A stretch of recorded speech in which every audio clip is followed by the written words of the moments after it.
Berjalan bermusafirlah, melihat keagungan Allah. Meninjau menitilah rahsia ciptaan Allah. Ziarahilah makam kekasih Allah, kenangilah Rasulullah. Bangunkan jiwa jihad Islami, semangat syuhada ilahi. Marilah bermusafir, laksanakan tuntutan jiwa. Bermusafir, perjalanan, luaskan pandangan saudara. Bermusafir, perjalanan, kenallah Tuhan Maha Pencipta. Allahu Rabbi, Allah. Assalamualaikum warahmatullahi wabarakatuh. Alhamdulillah, bersyukur kepada Allah Subhanahu Wa Taala. Hari ini Pak Haji bersama lagi dengan bapa ibu sekalian, bersama dengan kuliah kita untuk kita belajar lagi tentang herba. Alhamdulillah, tahniah mereka yang istiqamah, yang terus mengikuti kuliah ini. InsyaAllah kita akan dapat memahami nanti secara deep, secara emosinya. Emosi itu yang paling penting. Emosi ketika kita melihat sesuatu herba, kita begitu excited dan kita begitu mensyukuri segala nikmat Allah ke atas tumbuh-tumbuhan yang Allah ciptakan ini. Dan tak lupa hari ini Pak Haji nak ucapkan selamat hari ulang tahun yang ke-75 Dirgahayu Kemerdekaan Indonesia. Masya Allah ya. Daripada sejarah yang Pak Haji baca, sejarah kisah lubang buayanya, kisah macam-macam apa yang berlaku Jenderal Sudirman, ya, bagaimana usaha untuk mengikuti tapak silah daripada Jenderal Sudirman dan sebagainya. Masya Allah, ini membuktikan bahawa perjuangan ini memerlukan pengorbanan. Apa saja, tak ada lah pengorbanan, tak ada lah kita punya kejayaan. Apa saja, kalau kemerdekaan negara itu harus dibeli dengan darah dan air mata. Kita kenangkan hari ini, ya, sebagai anak yang lahir di negara yang merdeka, yang diurus, ditakdir oleh umat dan oleh sebangsa dan seagama dengannya, insya-Allah ya. Tapi jangan sampai kemerdekaan itu hilang kembali apabila kita sudah lupa daripada mana dan sejarah lama itu, insya-Allah. Baik. Hari ini Pak Haji nak cerita, nak berjawab dulu soalan dan kita berada hari di lokasi terbuka PPM Yan. Alhamdulillah ya. Jadi oleh sebab itu soalan yang pertama, Assalamualaikum Tuan Haji. Waalaikumsalam. Semoga sentiasa dalam lindungan Allah SWT dan penuh keberkahan, diberikan kemudahan dalam segala urusan. Mohon pencerahan herba untuk pasien yang kaki bengkak awalnya baru sebelah, 2 pekan kemudian kedua-dua kaki bengkak. Pasien pernah kerja di warung jual ikan negeri. Setiap hari makan ayam plus 2 ayam negeri. Setiap hari makan ayam plus jeruan. Selama 2 tahun. Periksa doktor, kena tipes dan sekarang bekerja menjadi satpam malam hari. Masya Allah, Masya Allah. Ini mengingatkan lagi Pak Haji kepada satpam HPA Aumid dahulu ya. Masya Allah. Yang juga masalahnya sama kurang lebih. Salah satu yang menjadi masalah kepada satpam ini ialah makan pada waktu malam. Ialah sambil kerja-kerja tu kan, sambil duduk tunggu makan, tidak menentu. Yang kedua, tidur yang tidak berkualitas. Macam mana nak kualitas waktu malam? Orang sedang tidur, kita sedang berjaga. Jadi oleh sebab itu harus pandai-pandai menggunakan masa. Bukan berarti nak suruh tidur, bukan. Tetapi kalau sudah pulang daripada kerja itu atau shiftnya itu dibuat 2, maka ambil waktu untuk tidur lebih awal. Kemudian kita berjaga, bergantian. Begitulah. Ya, ingat, makan malam dan tidur tak berkualitas mengundang berbagai jenis penyakit. Diikuti juga bila kita selalu makan ayam ayam negeri ni, ayam biasa lah kan, ayam daging ni. Masya Allah, kalau bapa ibu melibatkan diri dalam industri peternakan ayam, nanti dapat tahulah betapa ayam itu racun dan racun. Racun yang ada tersembunyi di dalam piring makanan kita. Beritahu beritahu kepada aku apa yang kamu makan, nanti akan ku beritahu apa penyakit kamu. Itu di filosofi yang benar. Begitu juga beritahu kepada aku apa pekerjaan kamu, nanti aku akan beritahu apa penyakit kamu. Begitu. Dahlah makan satu hal, tiba-tiba kerja pula jual makanan ayam negeri, makan pula apa kita panggil jeruan. Jeruan itu, ini dia, beda sikit bahasa Malaysia, bahasa Indonesia. Kalau bahasa Indonesia, jeruan itu ni makanan-makanan daripada haiwan, makanan dalaman, organ-organ dalaman. Adapun jeruk itu bahasa Malaysia ialah manisan. Dalam bahasa Indonesia, manisan iaitu buah-buah yang diperamkan dalam air gula dan sebagainya. Itu Masya Allah. Tapi namun kedua-duanya itu memberikan kesan yang sama-sama bahaya. Jeruan dan juga mengambil manisan ataupun jeruk, itu kedua-dua mendatangkan kesan. Contoh ya, orang yang nak buat jeruk, dia buat jeruk, buah apa? Buah kedondong. Kalau Indonesia panggil apa? Buah kedondong itu ya. Tak ingat ya. Haji buah mangga misalnya, maka sudah tentu menggunakan bahan awet yang tinggi untuk mengelakkan daripada rosak. Jadi bila kita gunakan, kita makan hari-hari, dia rosakkan ginjal. Bila rosakkan ginjal, bengkak kaki ni, bengkak muka ini, bengkak bawah mata ini, bengkak badannya ini. Jadi cepat penat. Kerana apa? Air tak boleh keluar. Buah pinggang itu rosak.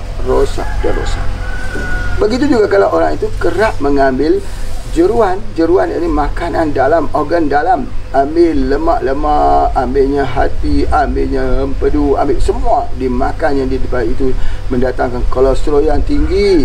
Lama-lama jadi bengkak juga tubuh badan itu. Masya Allah. Jadi oleh sebab itu memang benarlah, kita ialah apa yang kita makan. Apabila kita sudah mula mengambil makanan tersebut, ini Pak Haji mengulas kembali ya daripada cerita yang disampaikan. Apabila kita mengambil makanan terus begitu, maka kelemahan dalam tubuh badan kita, bakteria, maka namanya tipes. Tipes itu bakteri itu bisa hidup dalam makanan, bisa hidup dalam unggas-unggas, di dalam haiwan bisa hidup. Maka hiduplah bakteri tipes dalam tubuh badan kita, maka jadi tipes pula. Maka diikuti jadi tipes, kaki ini membengkak menandakan ada kegagalan, mula menunjukkan kelemahan di ginjal, dan akhirnya akan menyebabkan masalah buah pinggang, besok kolesterol, kemudian kena serangan strok dan sebagainya. Banyak masalah. Jadi oleh sebab itu, maka sampah saraf yang ada dalam tubuh badan itu sudah terlalu banyak harus dikeluarkan. Macam mana cara nak keluarkan sampah saraf tersebut? Ialah mesti cuci dulu. Kena buat overhaul cleaning. Iaitu kena cuci dia, darahnya menggunakan sihat-sihat, atau menggunakan dua saja yang dulu, iaitu VCO, virgin coconut oil, plus dengan haruan kapsul. Ambil tu dulu, terus dulu sampai dia cuci, dia bersih dan sebagainya, dan menyebabkan ianya menjadi sihat. InsyaAllah sihat balik. Itu yang antaranya. Tidur harus awal, makan kurangkan waktu malam, InsyaAllah. Ya, baik. Okey, Pak Haji pergi pada soalan yang kedua. Assalamualaikum Tuan Haji, semoga Tuan Haji selalu sihat dalam rahmatnya. Alhamdulillah, saya Bu Eko dari Depok. Oh, Ibu Eko, apa khabar hari ini? Pertanyaannya, ada masalah orang yang sakit stroke sudah lama, sudah guna ST spray, dia berteriak kesakitan hanya pada bahagian stroke saja. Itu kenapa? Bagaimana solusinya? Ya Allah, ya Allah.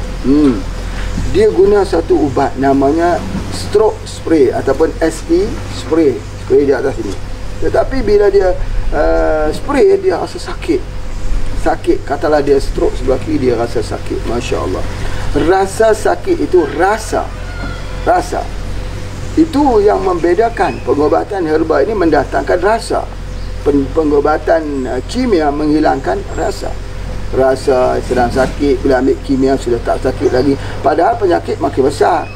Begitu ketika orang stroke itu mula merasakan, maka dia ternyata bahawa saraf-sarafnya itu sudah mula bekerja dengan baiknya. Jadi kita harap, kita berdoa, mudah-mudahan ya, kita berdoa mudah-mudahan bahawa itu menjadi solusi langkah awal, step yang pertama untuk sembuh dengan izin Allah. Tapi kalau rasa sakitnya tak tahan-tahan sampai teriak-teriak itu sebagainya, kurangkan penggunaannya, ambil pada waktu malam saja dan sebagainya. Kerana tujuan mengambil ST itu, ST spray itu adalah untuk memecahkan darah-darah beku yang ada dalam otak kepala kita itu. Kadang-kadang berlaku CVA, pecah pembuluh darah, ada darah beku mengumpal dekat situ. Jadi itu menyebabkan stroke. Jadi bagaimana cara nak menghilangkannya? Cara nak menghilangkannya dengan kita guna ST spray. Itu di antaranya. Cara yang paling baik, paling mudah, tanpa perlu operasi. Kalau keadaan lain harus operasi, angkat tempurung kepala ini, angkat lalu dibuat operasi menghilangkan ketulan darah beku di situ. Tapi kan bahayanya itu kalau tersalah sikap, Masya Allah, otak ni very sensitive. 50-50 lah. Kalau operasi di otak kepala ni 50% berjaya, 50% tak berjaya. Namun bagaimana cara herba menghilangkan darah beku tersebut? Herba menggunakan satu kaedah, iaitu dengan menggunakan daripada ST spray tersebut untuk hilangkan. Kalau dulu banyaknya Pak Haji sebut, kita kalau ada darah beku CVA ini, ambil minyak bubuk, lomokan di kepalanya selama 14 hari, 15 hari, insya-Allah hilang dia punya darah yang beku tersebut. Hari ni minyak itu kalau kita gunakan dia jadi hitam, bantal sebagainya. Hari ni saya tak perlu guna minyak lagi, guna ST spray saja. Cukup dengan ST spray atau stroke spray, di spray kat atas itu, dia sejuk masuk ke dalam otaknya, insya-Allah. Itu ada di antaranya. Namun tak lupa Pak Haji nak sampaikan juga bahawa bila masuk ke dalam bahagian otak ini, maka kita perlu kepada MMP ini membantu kita untuk merawat di dalam otak. Jadi oleh sebab itu, orang yang aksiden, orang yang ada darah beku, orang yang ada stroke, orang yang ada gegar di bahagian otaknya itu, orang yang pelupa, orang yang tak bisa ingat banyak, daya memorinya sedikit. Jadi cara pengobatannya, orang yang pikun, orang yang tua, lansia dan sebagainya, cara memberikan kembali mereka itu ingat ialah dengan kita menggunakan MMP. Di sini ada akal. Ya, di sini ada akal yang sangat-sangat berharga. Kalau manusia itu sudah hilang akalnya, maka dia sudah tidak berharga lagi. Masya Allah. Jadi oleh sebab itu, maka jaga akal tersebut. Jadi oleh sebab itu, bagaimana solusinya? Solusinya kita gunakan ST spray dan juga MMP, Million Minerals Plus, insya-Allah.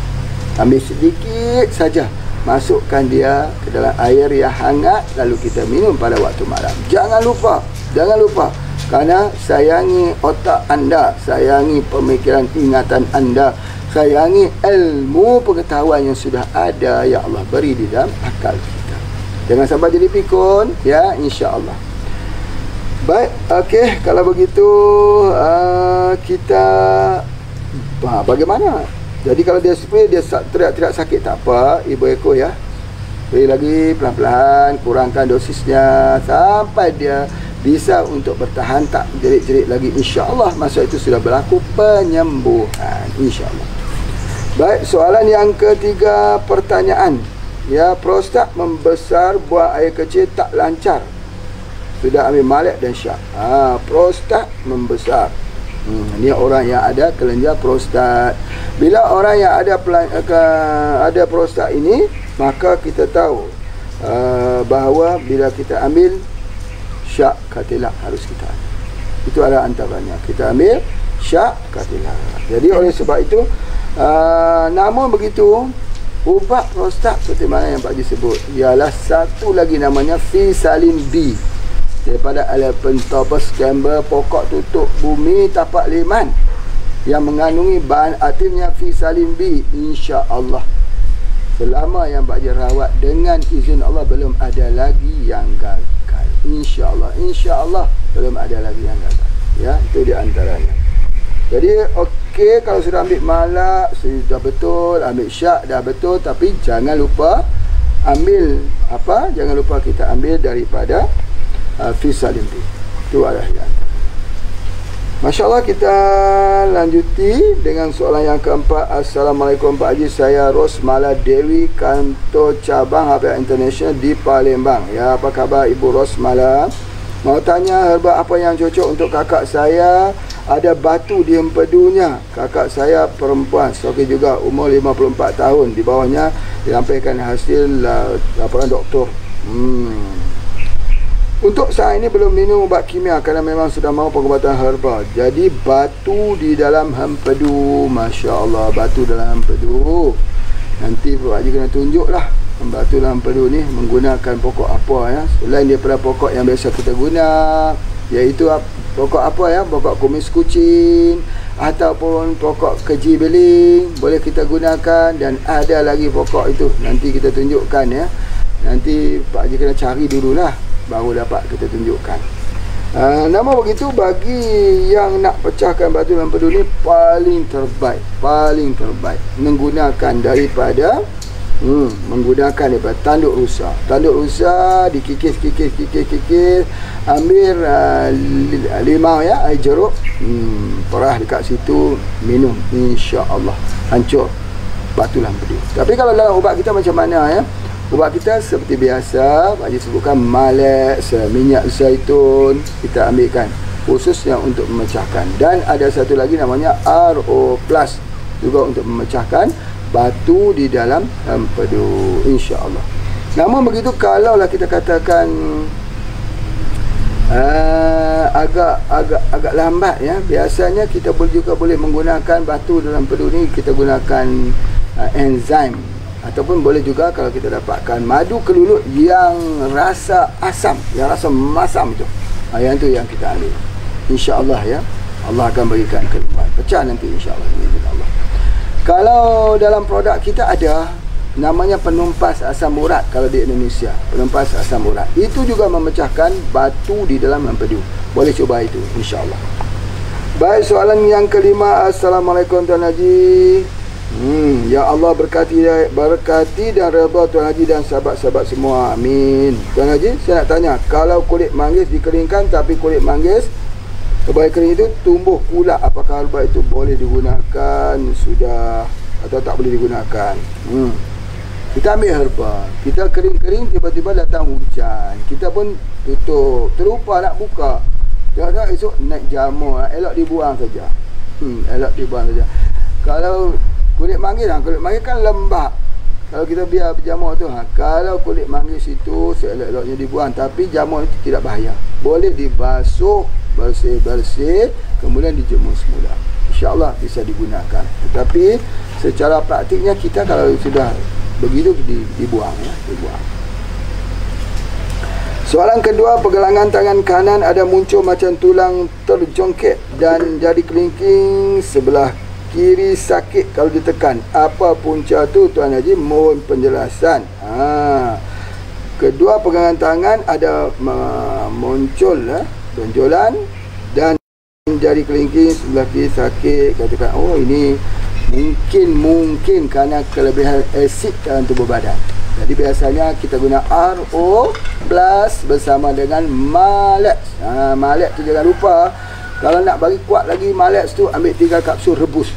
Rebus Malex tersebut, kemudian sampai mendidih, biar dia bening. Airnya yang ini, yang atas itu, yang agak itu, yang bergeladak, yang turun hampas di bawah tu, biarkan minum yang atas saja.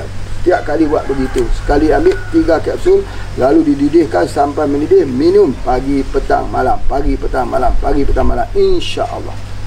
Itu salah satu yang sangat baik, insya-Allah. Baik, seterusnya soalan yang ke-6.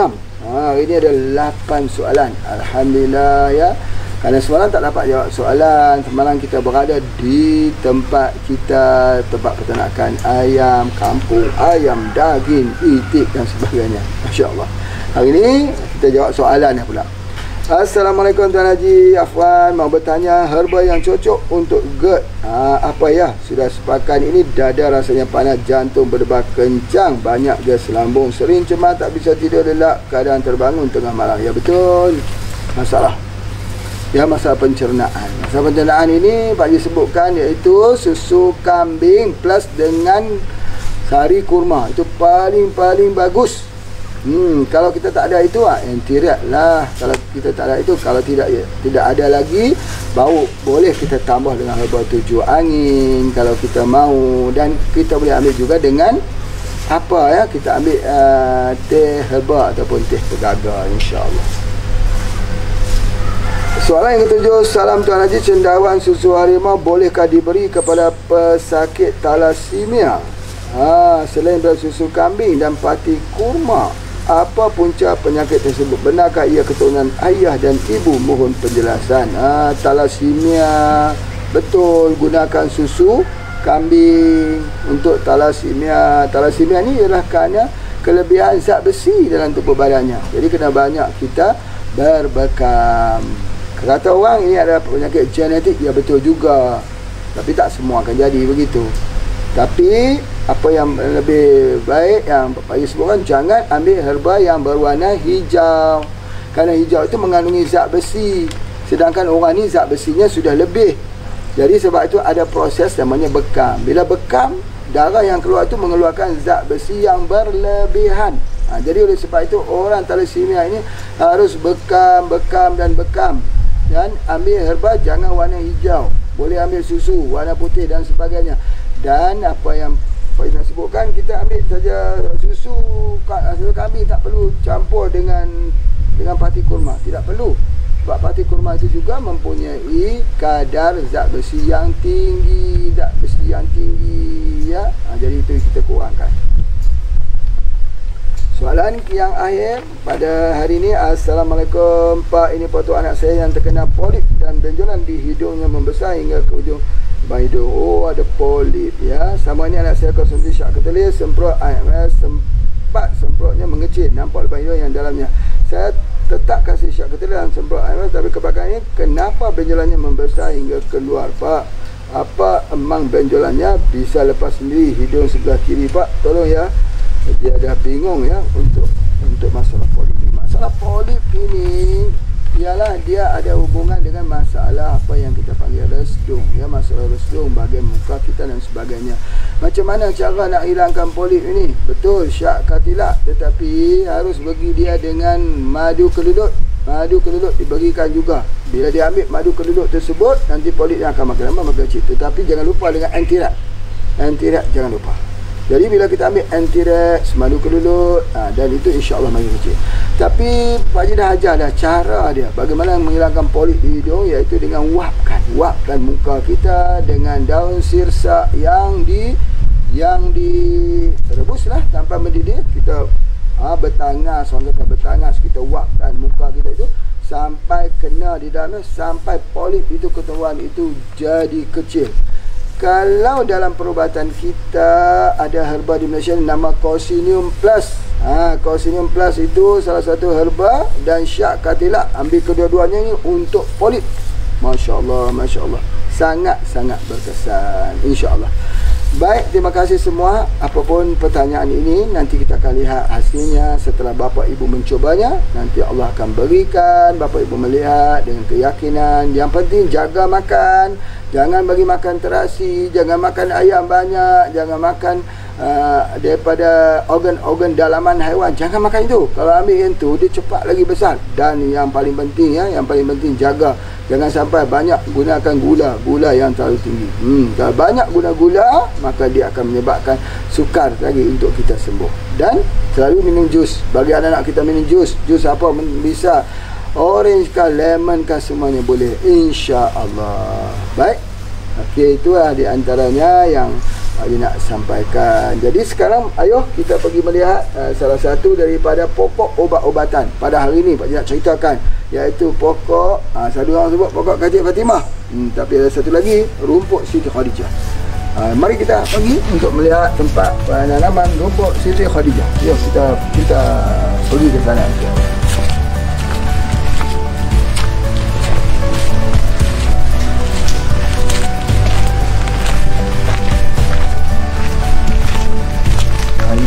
Sedikit sampel penanaman rumput Siti Khadijah yang kita boleh lihat di kat sini. Ini rumputnya ini, di mana dia berfungsi seperti malak, tetapi dia lebih kuat.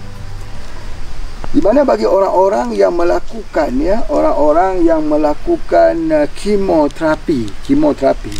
Selalunya Pak Ji akan sebut orang buat kemo ni minum air serai.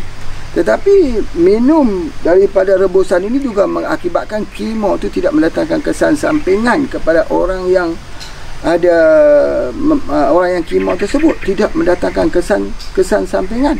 Jadi oleh sebab itu maka dia sama fungsi seperti serai. Cuma yang menariknya dia bagus untuk paru-paru. Selalunya kalau orang yang ada masalah paru-paru ni dia susah nak bernafas. Ya maklumlah airnya itu ya terkandung tak mau keluar. Jadi lemas paru-paru. Bagus sekali ni. Kita ambilnya ini untuk mengelakkan daripada masalah kanser paru-paru. Dan dia juga ada untuk batu karang. Kita boleh lihat macam ni ya.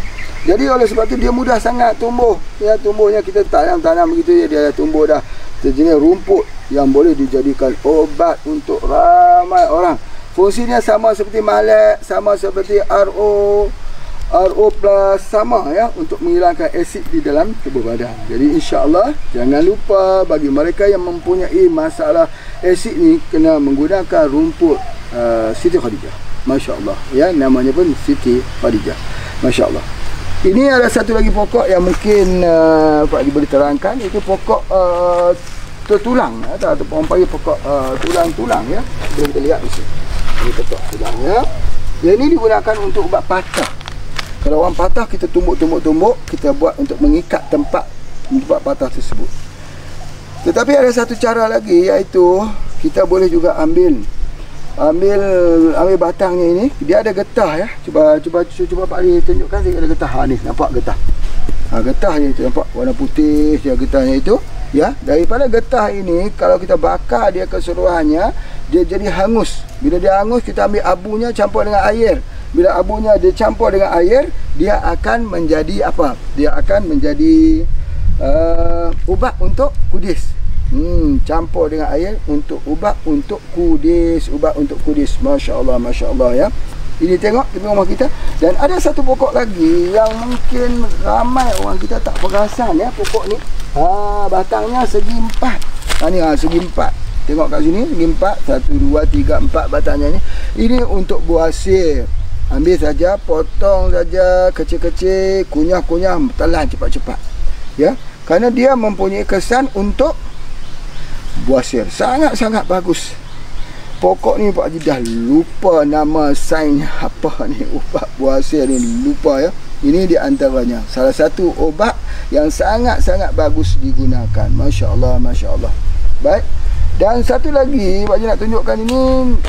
Ini namanya itu apa ya. Nanti kita tengok sini. Minta Pak John ambil pisau. Pisau nak tunjukkan akar ni. Mari ambil pisau sikit, kita gali sikit, campurkan. Dah, mari sini. Tengok ya. Pak tunjukkan sikit.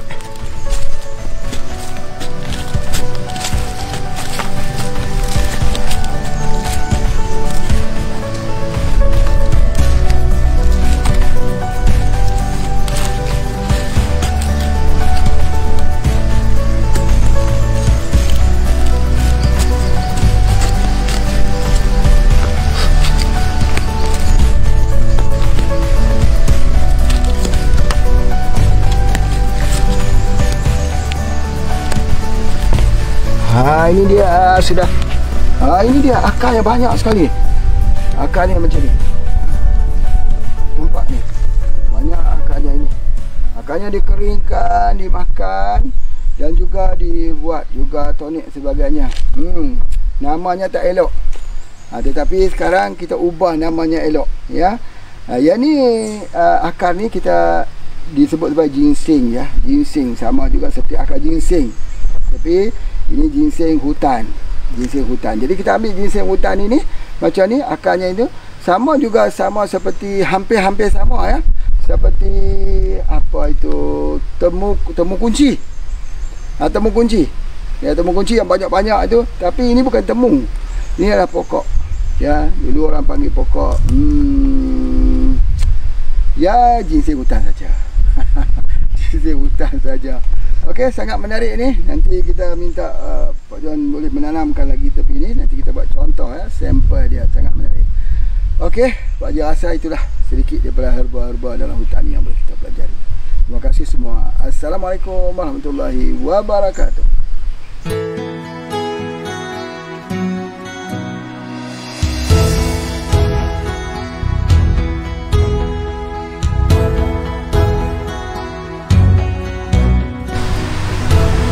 Okey, mari kita beriadah lagi pada hari ini. Mudah-mudahan Allah berikan kesihatan kepada kita. Okey, kita mulakan riadah kita. 1, 2, 3, 4, 5, 6, 7, 8, 9, 10. Ya, itu step yang pertama. Step yang kedua. 1, 2, 3, 4, 5, 6, 7, 8, 9, 10. Itu step kita yang kedua. Okey, 1, 2, 3, 4, 5, 6, 7, 8, 9, 10. Itu kita punya step kita yang seterusnya. Kemudian kita tengok lagi. 1 di depan, belakang. 2, 3, 4, 5, 6, 7, 8, 9, 10. Ya, boleh buat lebih daripada itu. Baik. Step yang seterusnya, pegang di sini. 1, bukan. Step yang seterusnya kita di depan begitu. Ya, kita berdiri tu. 1, tahan. 1, 2, 3, 4, 5, 6, 7, 8, 9, 10. Lepas. Okey, kemudian boleh sebaliknya juga. Okey. Boleh begitu. 1, 2, 3, 4, 5, 6, 7, 8, 9, 10. Lepas. Teruskan lagi depan itu. Okey, 1, 2, 3, 4, 5, 6, 7, 8, 9, 10. Lepas. Okey, baik. Dan kita ulangi lagi. Kemudian seterusnya, step seterusnya letak tangan itu. 1, 2, 3, 4, 5, 6, 7, 8, 9, 10. Okey, kemudian kita semula. 1, 2, 3 sampai seterusnya. Masya Allah. Lepas daripada itu, apa dia ya? Lepas daripada kita buat itu, kita betulkan pula pinggang. Jangan jadi kaku ya. 1, ya, buka kaki. 1. Okey, 2. Jangan sampai kaku pinggang ya. 3. Kita mulakan di depan dulu ya. 1, 2, 3. Itu dia. 4, 5. Okey, 6, 7. Ya, begitulah sampai habis. Okey, kemudian seterusnya apa lagi? Seterusnya ialah kita betulkan pinggang ni. Kita betulkan di bahagian ni lagi. Okey, kita tangan kedua ke hadapan tarik. Tarik. 1, 2, 3, lepas. Lepas ya. Tarik. 1, 2, 3, lepas. Tarik. 1, 2, 3, lepas. Itu dia. InsyaAllah teruskan bersama dengan senam orang tua-tua, para sesepuh kita. InsyaAllah sukses. Jumpa lagi.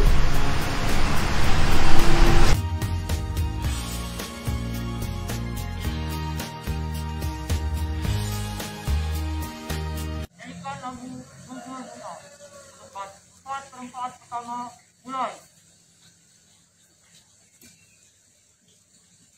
Betapa hatiku takkan biru terang gugur padamu. Betapa hatiku takkan sedih apa ditinggal sendiri. Siapa kan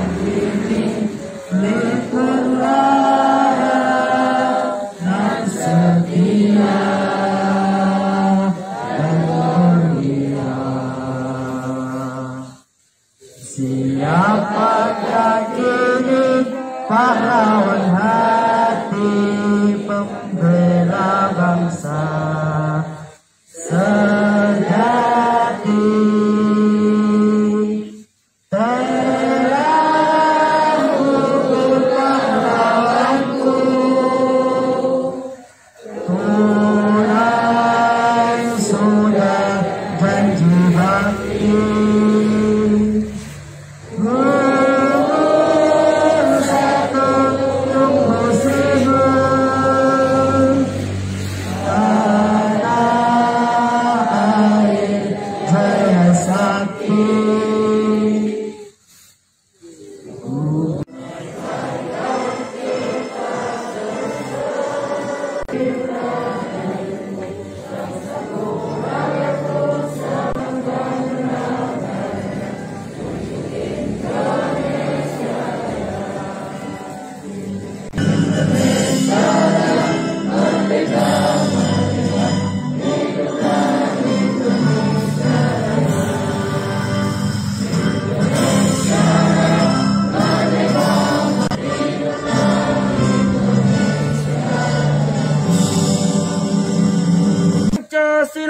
Pancasila.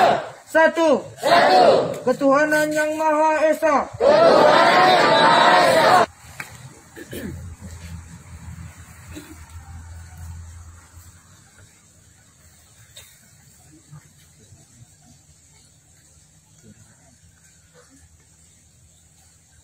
Bismillahirrahmanirrahim. Assalamualaikum warahmatullahi wabarakatuh. Hamidan lillah tabaraka wa ta'ala wa musalliyan ala rasulillah sallallahu alaihi wasallam.